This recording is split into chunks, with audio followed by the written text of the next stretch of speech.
Yeah, yes, indeed. We back on another episode of Chill Will Talks. I'm your host, Chill Will, 174th Boogie Down Bronx, East Side, not the West Side. You already know, New York City. This story takes place in the Bronx. Most of my stories take place in the Bronx because I am from the Bronx, New York. 1991. It was like spring break. Me in high school. We went to Monroe High School. Me and a lot of my homeboys. My sister was home this day. She was in high school as well. It was like a spring, like kind of like a spring or summer's day. So my homeboy had came to visit. Me and him was sitting on the fire escape, hanging out, chilling. We out of school for like a week. My sister playing a joke on us, so she closed the window on us, so we was locked out the apartment. We went downstairs. We came back upstairs. We sat in the fire escape again. She closed the window on us again, locked us out. So we decided we're not going back upstairs. Let's walk up the street. Let's see what's going on out here. You know, it was like, this was like 10 o'clock in the morning, like 10:30. So we decided to walk up to Boston Road. We ran into the dude. It was a dude in my first video. I said he moved from Brooklyn to the Bronx. We ran into that cat. I'm going to just call him Jay. His name is not Jay, but I'm going to call him Jay. He had just robbed somebody at Katona Park with like 3 other dudes. So when we walked up to him, he was by himself though. And we started kicking it with him. By that time, 2 other dudes had pulled up. So it was like 4 of us. Now, none of us knew about the robbery except for that one guy, Jay. So we decided, let's walk down the street. We walking down Boston Road to a corner we used to call the Hill. It used to be a store or a one stop or something that was there. We knew nothing about this robbery though. So next thing you know, the guy that got robbed, he's in a police car, and the police pulled up on us, and they all jumped out. They started pushing us against the wall, this and that. So I didn't know. They pushed my friends up against the wall first. I don't know what's going on. Then one of the cop, he hit me and pushed me against the wall. I'm like, what are you doing? Like, why are you throwing me against the wall? What's going on here? So he's telling me, shut up, get against the wall. They handcuffed us, threw us in the van, the paddy wagon. They took us to the precinct. So we all sitting in the cell, not knowing why we here, what the hell we going to. Me and my boy just came outside. Rest in peace, Jigga. So we don't know what's going on. The boy that robbed, the kid Jay that robbed the dudes, he was high and drunk, so he wasn't really saying nothing. He only one that knew about the robbery. We didn't. Now the police was thinking that us 3 was with him when that robbery happened, but he wasn't with us. He was with 3 other dudes or whatever. So for hours, we don't know why we here. Cops is questioning us about the robbery. We don't know.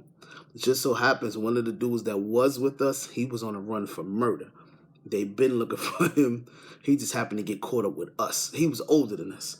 So we sitting in the cell. We see them taking him out, taking him somewhere else. He like, I'll see y'all later. Where you going? I'm going to Rikers Island. Because they was looking for him.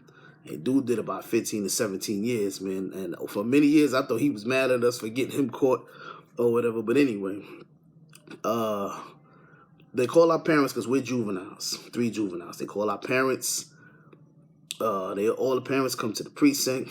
I remember my mom's came. She was so upset. She was like, y'all can keep that little nigga. She was so upset.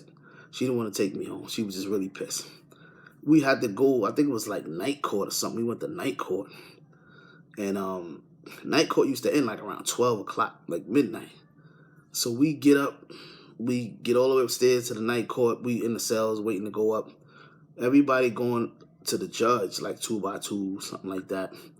My homeboy, we all was on the same case, but my two homeboys that I was with, they went through together. I was like the last one in the cell that had to come up next. When they got to me, the judge had said, that's it for the night. I'm not seeing no more people. I'm not taking no more people. So I didn't get to go home. I had got sent to Spofford. I didn't even get to go home. And I never been to Spofford. You know, I never like been to jail, nothing like that before at the time. So I was real nervous. Like, wow, my two homeboys is gone. You know what I'm saying? And I'm by myself. You know, I don't know what's going to happen. But they sent me to Spofford. You know, so my 2 dudes is out. You know, they out. They had to fight the case from out. I had to stay in. You know, and I remember it's old story, so I'm trying to remember everything. I just remember when I got to Spofford, it was nighttime. And when we got there, everybody was asleep. You know, we got there, there was no food, whatever.